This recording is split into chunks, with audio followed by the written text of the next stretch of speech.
Crime alert, অন্যায়ের বিরুদ্ধে প্রতিবাদ।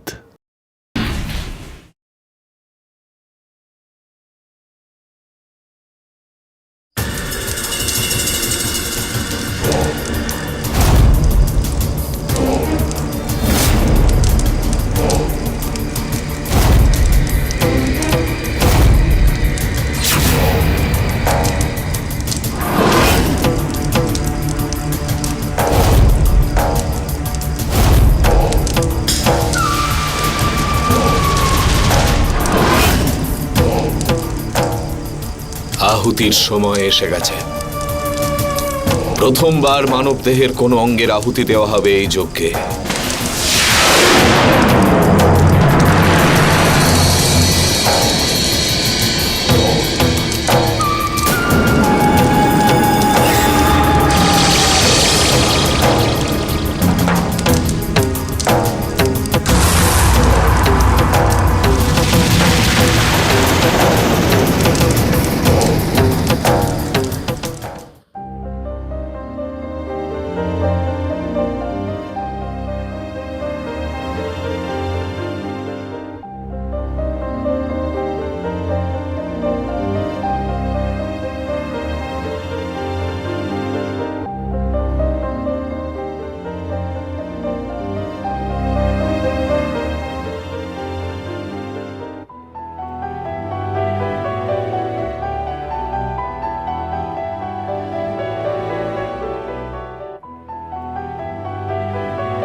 হাসছিস কেন তুই? 2 লাখই তো হেরেছি। চল তাস দে, পরের রাউন্ডে আমি ঠিক জিতবো। চল তাস দে। দেখ নমনীত, প্রথমত তো 3 লাখ বাকি আছে, সেটা আগে শোধ কর। এইভাবে চলবে না। তুই আগে ভদ্রভাবে কথা বল। আমার বাবার কাছে প্রচুর টাকা আছে। প্রথমে আগে আমার 5 লাখ টাকা দে। তোর বাবা যতই বড় লোক হোক, সেটা আমার কোনো যায় আসে না। আগে আমার ধারগুলো শোধ কর, তারপরে নেক্সট রাউন্ড। চল যা এখান থেকে। তুই বার করবি আমাকে এখান থেকে? তুই বার করবি? হ্যাঁ বল না ভাই, তোরা বল। ঝামেলা কেন করছিস? তুই চুপ করে বস না। তুই বার করবি আমাকে? হ্যাঁ বল। হ্যাঁ বল না, বল।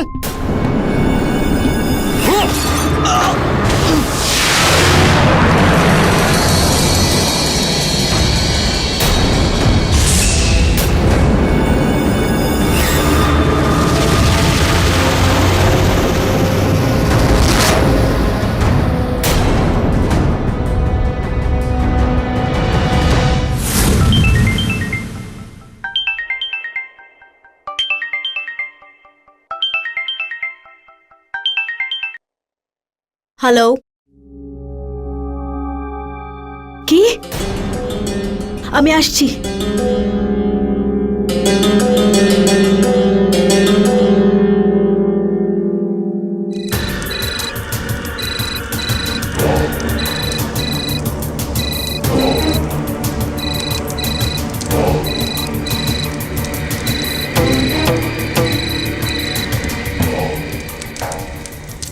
সন্তোষ, তুমি তাড়াতাড়ি এসো। নবনীত কারোর মাথা বোতল দিয়ে মেরে ফাটিয়ে দিয়েছে।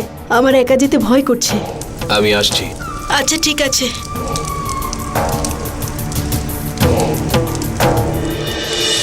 আরে আমার মাকে কি তুই ডেকেছিস? নবনীত, নবনীত, কি হয়েছে নবনীতের? ভাই? আমি জানতে চাই কি হয়েছে। কিরে? আন্টি কিচ্ছু হয়নি, নেশা করে আর উঠতে পারছে না। আর একে দেখুন, এর মাথাও ফাটিয়ে দিয়েছে। কেন? কারণ জুয়াতে 5 লাখ টাকা হেরে গেছে। 5 লাখ? মাত্র 5 লাখ টাকা? কালকে বাড়িতে এসে নিয়ে যেও তোমাদের 5 লাখ টাকা। আরো 1 লাখ টাকা এক্সট্রা দেবো তোমাদের। ও ট্রিটমেন্ট করিয়ে নিও। আমি কোনো রকম পুলিশ কমপ্লেন চাই না, বুঝেছো তুমি? ঠিক আছে আন্টি।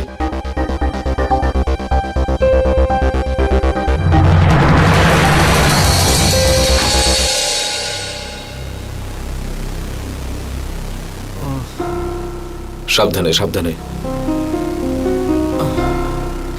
আরে সাবধানে, পড়ে যাবি। সাবধানে ওঠ। তুই আমার আসল বন্ধু, নাহলে এত রাত্রেবেলায় তুই শুধু আমার জন্য এসেছিস। থ্যাঙ্কস। আরে ধুর, থ্যাংক ইউ বলার কি আছে? তোর মা বললো আর আমি আসবো না? তুই সাবধানে যা যা। চল চল। সাবধানে। আরে ভাই, ঘর অব্দি পৌঁছে দেবো? না ভাই, আমার এতটাও নেশা হয়নি, একা একা যেতে পারবো না। এখন এক বোতল খেতে পারি। হ্যাঁ চল। আচ্ছা। Good night. পাগল। চলো বেবি।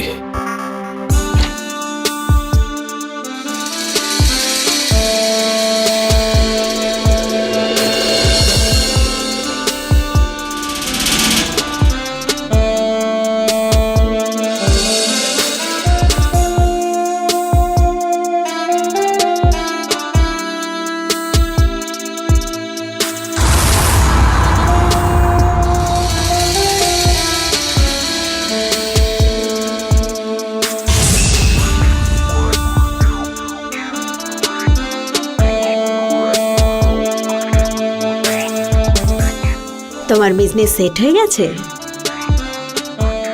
না, এখনো অনেক টাকা লাগবে। আর কত টাকা লাগবে? 50 লাখ টাকা লাগবে আরো। মাত্র 50 লাখ?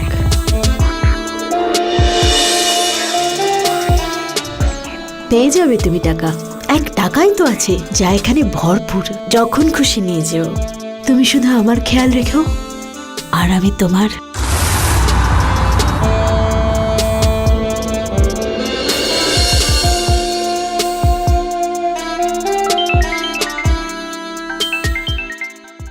এখন আবার কার ফোন? সঞ্জয়ের। মনে পড়লো স্ত্রীর কথা? আরে মনে পড়বে না কেন বলো তো? দুবাইতে তো তোমার আমার কথা মনেই পড়ে না। আরে তোমার কথা তো আমার সব সময় মনে পড়ে। তুমি কথা ঘোরানোর চেষ্টা করো না। আচ্ছা তাই নাকি? শোনো, আমি পরশু ফিরছি। কি? আরে ভাই, তো খুব ভালো কথা। আচ্ছা, নবনীত কেমন আছে? পড়াশোনা সব ঠিক করছে নাকি? আরে আজকাল তোমার ছেলে খুব মন দিয়ে পড়াশোনা করছে। আচ্ছা বলো, তোমার জন্য দুবাই থেকে কি নিয়ে যাব? কিচ্ছু না, শুধু তুমি চলে এসো। I love you. I love you too baby.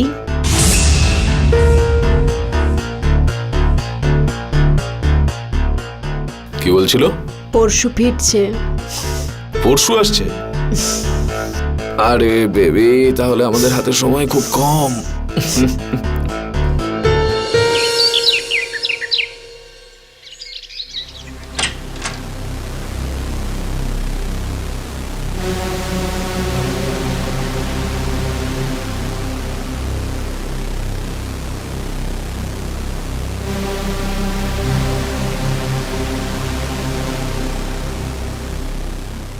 যাই না,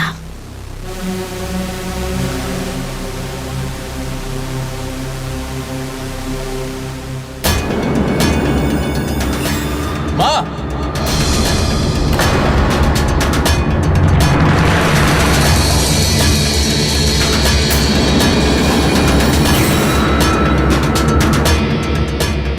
তুমি যাও, আমি দেখছি। যাও।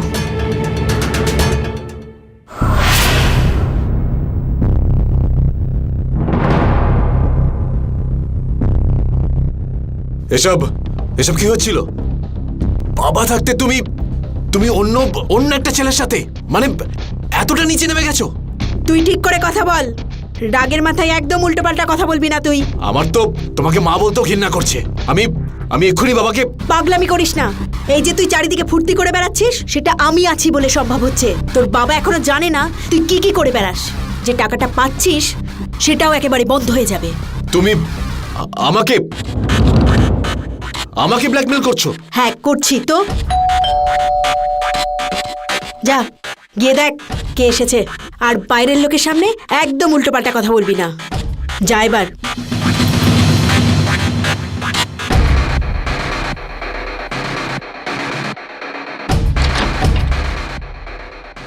হাই নবনীত। কি এভাবে কি দেখছিস? আরে টাকা নিতে এসছি। ভেতরে আসতে দাও তুমি ওদের। আয় ভেতরে।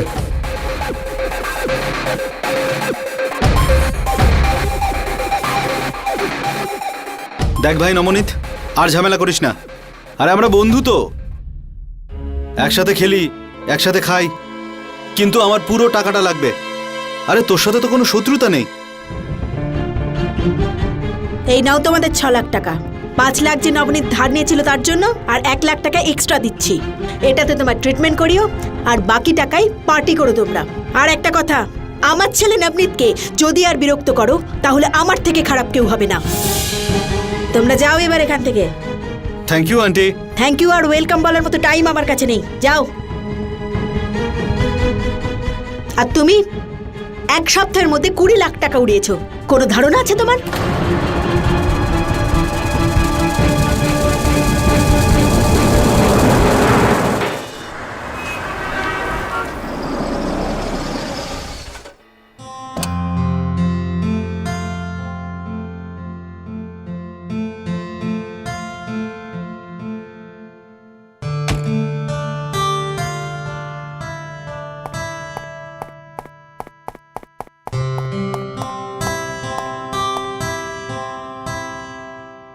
কেমন আছো তুমি? আমি ভালো আছি, তুমি কেমন আছো? তুমি ছাড়া কি ভালো থাকতে পারি? থ্যাংক গড তুমি এসে গেছো। কবে থেকে তোমার ওয়েট করছি। যদি এতই মিস করছিলে তাহলে নিজে কখনো নিজের স্বামীকে ফোন করনি কেন? আমি অন্যদের মতো নই, আর কাজের সময় স্বামীকে ডিস্টার্বও করি না। ভালোবাসি আমি তোমায়, একটু চিপকু নই। আচ্ছা, এই দেখো, এই হচ্ছে তোমার ডিজাইনার শাড়ি। Wow! দুবাইয়ের বেস্ট ডিজাইনার এটা ডিজাইন করেছে। আর এটা হলো তোমার ফেভারিট কি ব্যাপার পারফিউম। বলো তো? আর এই তোমার ছেলের mobile. Thank you. By the way, ও কোথায়? ও জানে না আমি আসবো? কি আর বলবো বলো, তোমারই তো ছেলে। বন্ধুর বাড়ি গেছে নোটসের জন্য। আজকাল খুব মন দিয়ে পড়াশোনা করছে। কোন বন্ধুর বাড়ি গেছে তুমি জানো তো? হ্যাঁ, তুমি টেনশন করো না, আমি জানি। ঠিক আছে, এতগুলো গিফট দিলাম আর শুধু থ্যাংক ইউ দিয়ে কাজ চালিয়ে নিলে তুমি?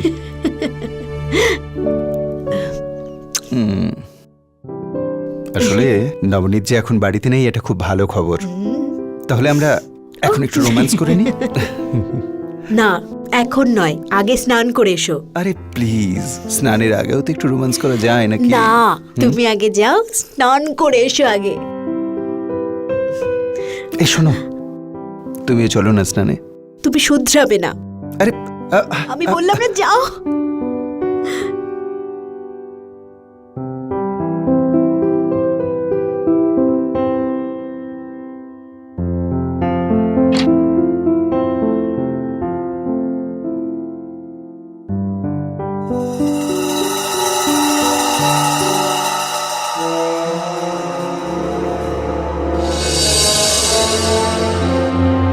আরে তুমি ফোন না করে চলে এসছো কেন?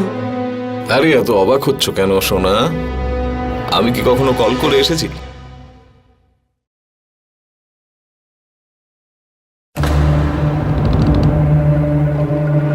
সঞ্জয় কিন্তু বাড়িতে আছে, অ্যালার্ট থাকবে। ওর সামনে তুমি একদম কিন্তু উল্টোপাল্টা কথা বলে ফেলবে না, যাতে ওর আবার ডাউট হয়। হ্যাঁ হ্যাঁ, ঠিক আছে, আমি দেখছি সোনা। তুমি ফালতু চিন্তা করছো।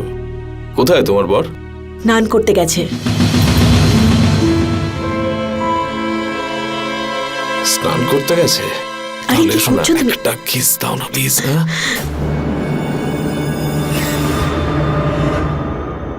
তুমি যাও, যাও।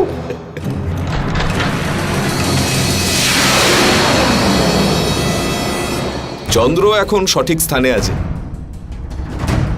আর রাহুর সামান্য যে প্রভাবটা ছিল সেটাও কমে গেছে।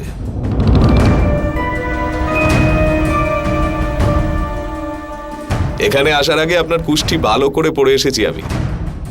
আরে বাহ, আপনার হাতের রেখাও কিন্তু শুভ সংকেত দিচ্ছে। রাজেশ্বরী, সঞ্জয়, ইনি হলেন সন্তোষ মহারাজ, খুবই পণ্ডিত। নমস্কার। আমাদের বাড়ির বাস্তু থেকে শুরু করে পুজো আরতি সব ওনাকে জিজ্ঞেস করেই করি। রাজেশ্বরী একটু এদিকে এসো। বাথরুমে এই বিয়ারের বোতল কি করে এলো? তোমার ছেলে কি করছে এসব? আর কোথায় ও? ডাকো একবার এখানে। আরে এই বিয়ারের বোতলটা আমি রেখেছিলাম। নবনীত তো বিয়ার কখনো ছুঁয়েও দেখে না।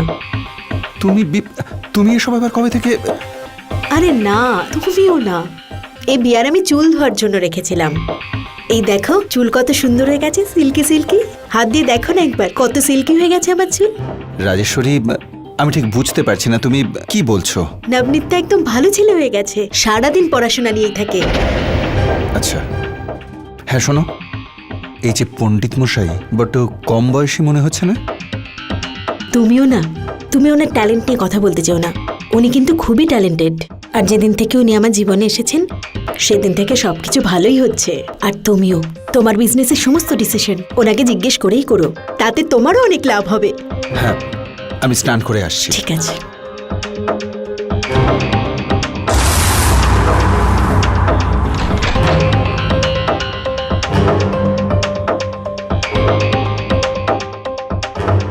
আচ্ছা আমি তাহলে আসি। দাঁড়াও,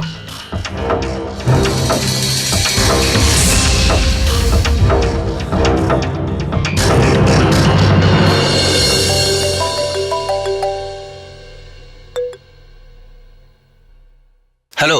হ্যাঁ সঞ্জয় বাবু বলুন। আপনি কাল সকালে আমার কাছে চলে আসুন। ওই নতুন বিজনেসে ইনভেস্টের ব্যাপার আছে, তা সেই হিসেবগুলো একটু দেখবেন। ঠিক আছে, আমি চলে আসবো। ওকে, thank you.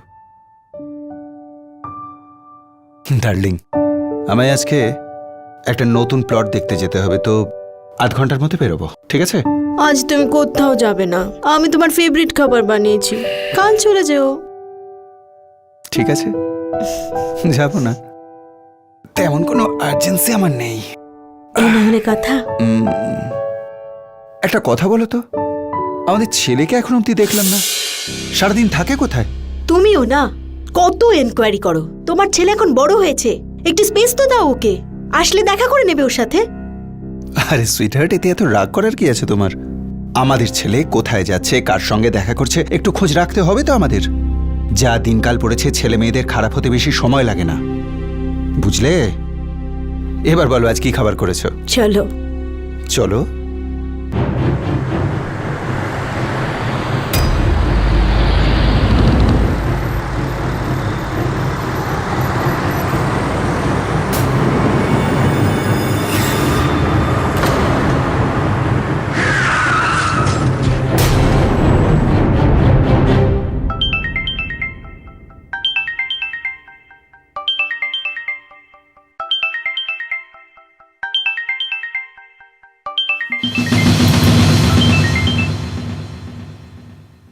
Hello. Navneet accident করেছে, শিগগিরই এসো। কি?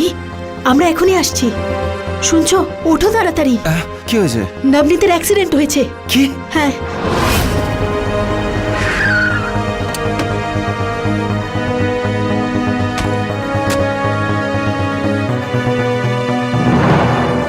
এই নাও টাকা, গিয়ে তোমার চিকিৎসা করাও। আর আমার ছেলে নবনীতের নামে যেন কোনো পুলিশ কেস না হয়। নাও ধরো।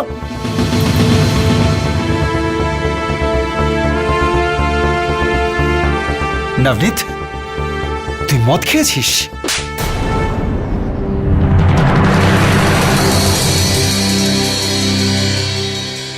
আমার গায়ে হাত তুলে তুমি ভালো করলে না বাবা।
$1 কোটি তোলা হয়েছে।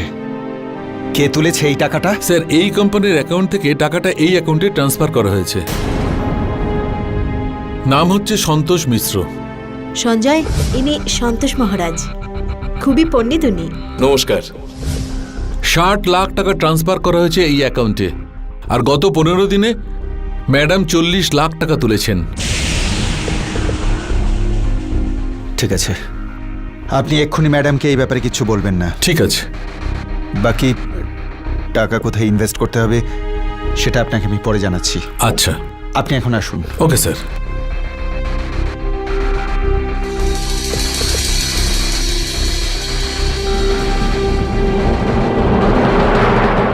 $60 লাখ টাকা ট্রান্সফার করা হয়েছে এই অ্যাকাউন্টে, আর গত 15 দিনে ম্যাডাম 40 লাখ টাকা তুলেছেন। ঠিক আছে, আপনি এক্ষুনি ম্যাডামকে এই ব্যাপারে কিছু বলবেন না। ঠিক আছে। বাকি টাকা কোথায় ইনভেস্ট করতে হবে সেটা আপনাকে আমি পরে জানাচ্ছি। আচ্ছা, আপনি এখন আসুন। Okay sir.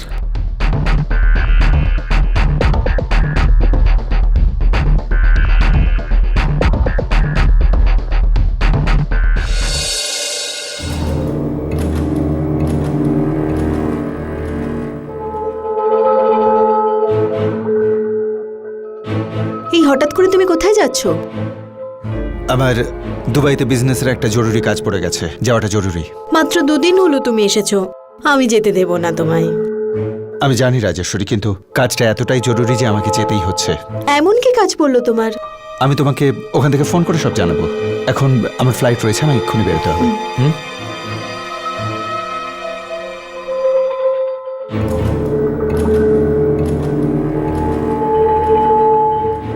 নবনীত, বাবাকে সরি বলো তুমি।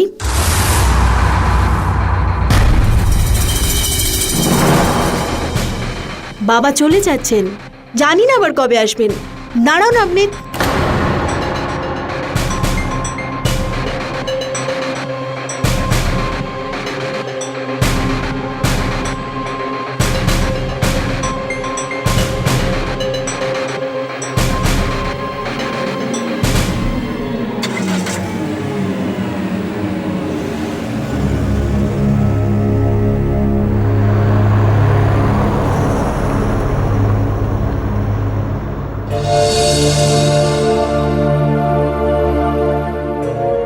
এই সঞ্জয় হঠাৎ করে চলে গেল কেন?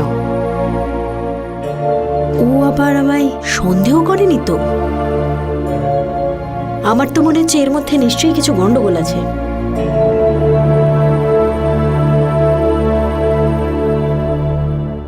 হ্যাঁ ম্যাডাম। সেলিম, সাহেবকে কোথায় ছাড়লে?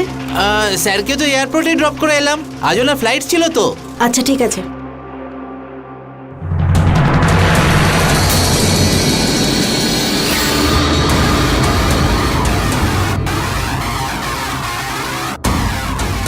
সেলিম। হ্যাঁ স্যার। আমি যখন এখানে থাকি না তখন প্রায়ই বাড়িতে কে আসে? কেউ না স্যার, ওই জ্যোতিষী আছে না সন্তোষ, ওই মাঝে মধ্যে আসে।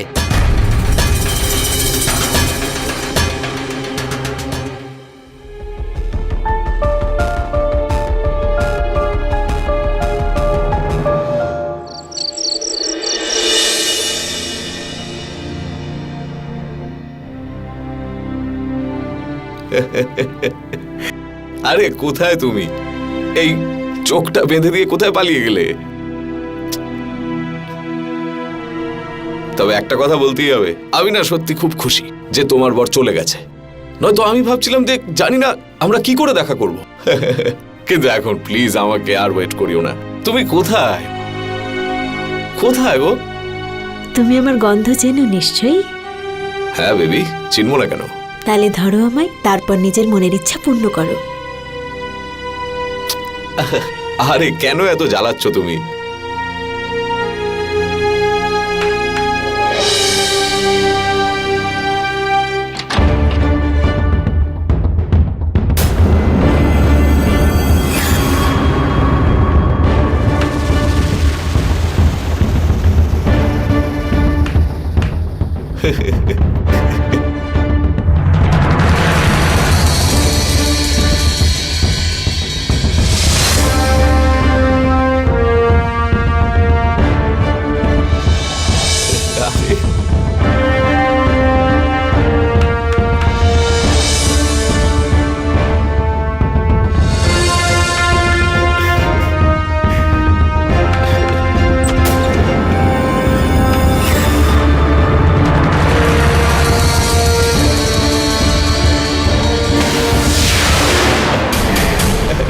ধরো ধরো আমাকে ধরো।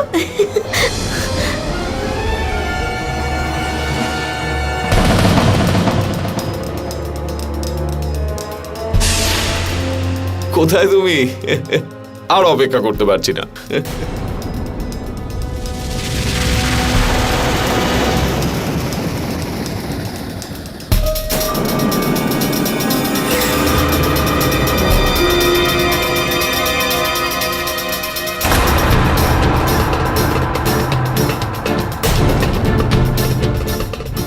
স্যার, আমি পুজো করতে এসেছিলাম স্যার।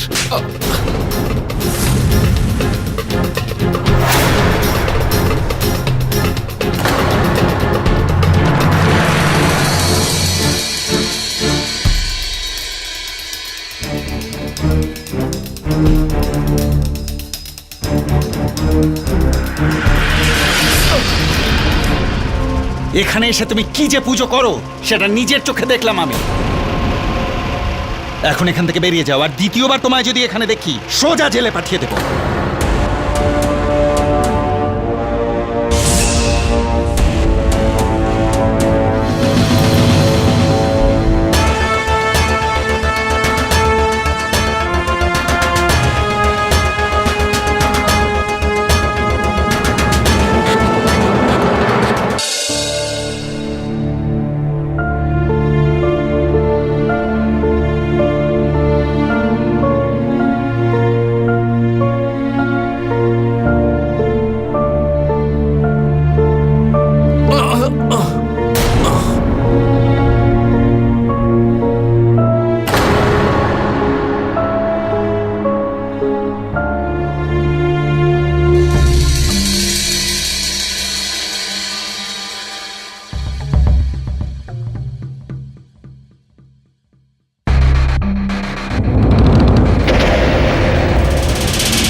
কি কম ছিল আমার ভালোবাসায় যে তুমি আমার সাথে এরকম করলে?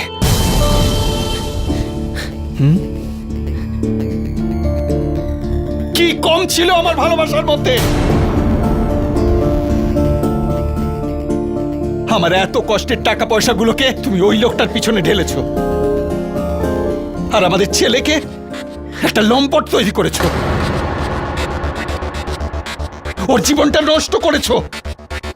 আমি অজান্তে অনেক বড় ভুল করে ফেলেছি, প্লিজ তুমি আমাকে ক্ষমা করে দাও।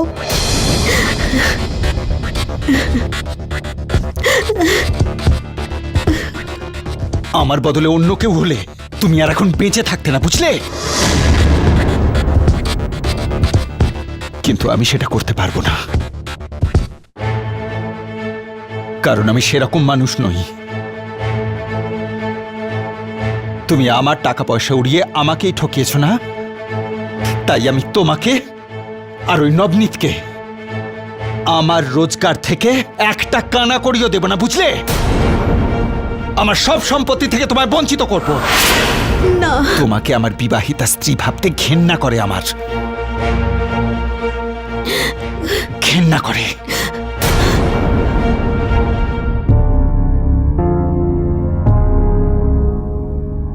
হ্যালো অজয় বাবু। হ্যাঁ সঞ্জয় বাবু। আমি জানতে পেরেছি আমার স্ত্রী এই সমস্ত টাকা ওড়াচ্ছিল। আপনি সম্পত্তির সমস্ত পেপারসগুলো রেডি করে পরশু আমার বাড়িতে চলে আসুন। কিন্তু স্যার, এত বড় সিদ্ধান্ত নেওয়ার আগে আপনি একবার ভেবে নিন। অজয় বাবু, আমি এসব ওদের ভয় দেখানোর জন্য করছি, না হলে আমি আমার স্ত্রী আর ছেলের সঙ্গে এরকম কি করে করতে পারি? হয়তো এর ফলে ওরা শুধরে যাবে। আজ সানডে, পরশু সমস্ত পেপারস রেডি করে আমার বাড়িতে চলে আসবেন। হতে পারে এতে ভয় পেয়ে ওরা ভুল রাস্তায় আর যাবে না। ঠিক আছে স্যার। সঞ্জয়, তুমি আমাকে যা শাস্তি দেবে আমি মাথা পেতে নেব, কিন্তু নবনীতকে নয়। না রাজেশ্বরী, এখন সবকিছু অন পেপারস হবে। আমি নিউজ পেপারেও দিয়ে দেবো যে তোমার আমার আর কোনো সম্পর্ক নেই। আমি তোমার কাছে হাত জোর করছি, এটাই শেষবার, আর কোনোদিন এরকম ভুল করবো না আমি। আর ওসব কথা বলে কোনো লাভ নেই, আমি ডিসিশন নিয়ে নিয়েছি।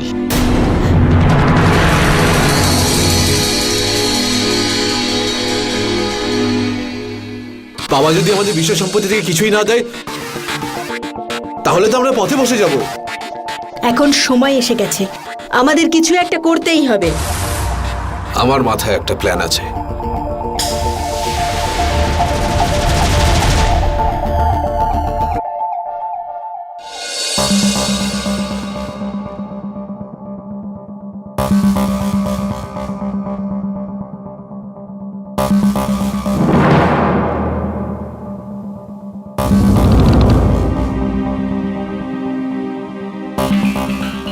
সঞ্জয়, প্লিজ আমাকে ক্ষমা করে দাও। আমি জানি তুমি আমার উপর রেগে আছো, আমি ভুল কাজ করেছি, আমি তোমাকে ঠকিয়েছি। যদি এই বাড়ি ছেড়ে যেতেই হয় তো আমি যাব। নবনীত তো তোমারও ছেলে, ওকে তোমার কাছে রাখো, কেউ তো থাকবে ওকে দেখার জন্য। সঞ্জয় প্লিজ, সঞ্জয় প্লিজ ক্ষমা করে দাও। সঞ্জয়,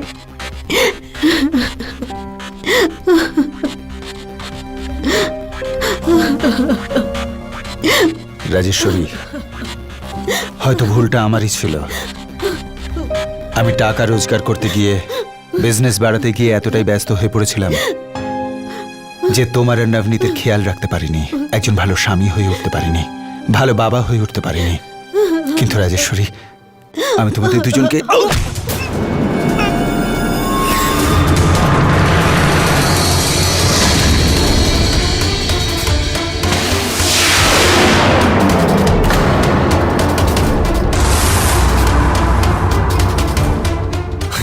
বাবা, বাবা, আই এম রিয়েলি সরি। আমি কথা দিচ্ছি, আমি কথা দিচ্ছি যে আজকের পর থেকে আমি মদও খাবো না, আর কোনো খারাপ কাজও করবো না।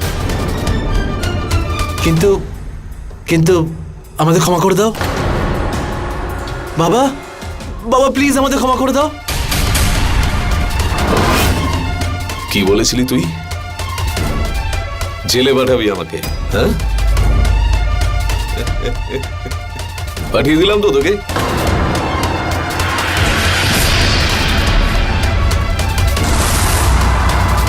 তোর বাবার শেষ কৃত্যের সময় এসে গেছে।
আহুতির সময় এসে গেছে।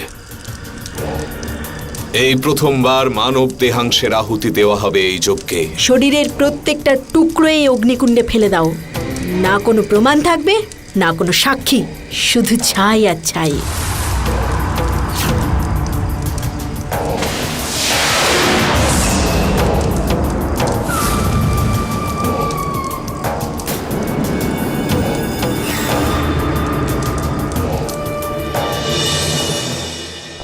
হ্যালো ইন্সপেক্টর, পুরো 24 ঘন্টা হয়ে গেল, কোনো রকম খবর পেয়েছেন আমার স্বামীর যে কোথায় উনি? না না, এখনো কোনো খবর পাইনি, কিন্তু আমরা খুব তাড়াতাড়ি জানতে পেরে যাব। আর কোনো খবর পেলেই আপনাকে সঙ্গে সঙ্গে জানাবো। Thank you so much.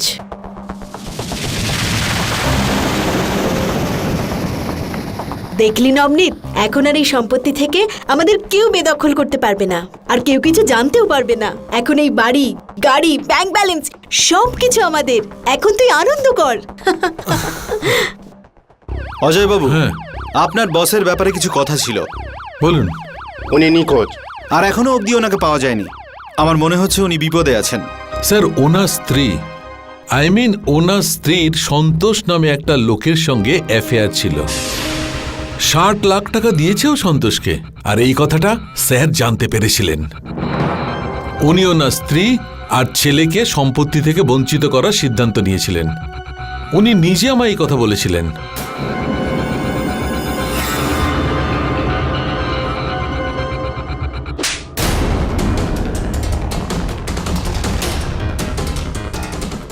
ভাস্করকে তুই মেরেছিস টাকার লোভে। বল। দেখ, রাজেশ্বরী আমাদের সব সত্যি কথা বলে দিয়েছে। ওর স্টেটমেন্ট আছে আমাদের কাছে যে তুই ওর হাজবেন্ডকে খুন করেছিস। এবার বল। স্যার আমি মারিনি স্যার, আমাকে ফাঁসানো হচ্ছে। ওনাকে আমি মারিনি স্যার। তাহলে 60 লাখ টাকা তোর অ্যাকাউন্টে কিভাবে এলো? বল। 60 লাখ টাকা তোর অ্যাকাউন্টে কিভাবে এলো? আর লাশটা তুই এখন কোথায় রেখেছিস? বল।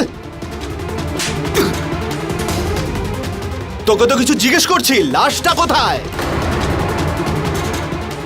লাশটা কোথায়? স্যার স্যার বলছি স্যার তাড়াতাড়ি বল। বলছি। স্যার ওই যজ্ঞকুণ্ডে পুড়িয়ে দিয়েছি। চল চল দেখাবি, চল।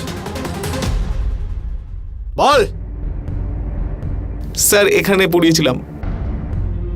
কনস্টেবল। Yes sir. ফরেনসিক ডিপার্টমেন্টকে তাড়াতাড়ি ইনফর্ম করো এখান থেকে হাড় আর ছাই কালেক্ট করার জন্য। গো। আর তুই ফোন কর, ফোন করে ডাক এক্ষুনি। আরে তোকেই বলছি, ফোনটা কর।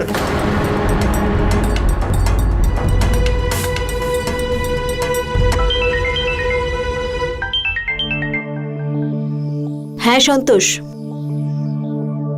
মন্দিরে চলে এসো এক্ষুনি, ছাইটাকে ফেলতে হবে। ঠিক আছে, আমি আসছি।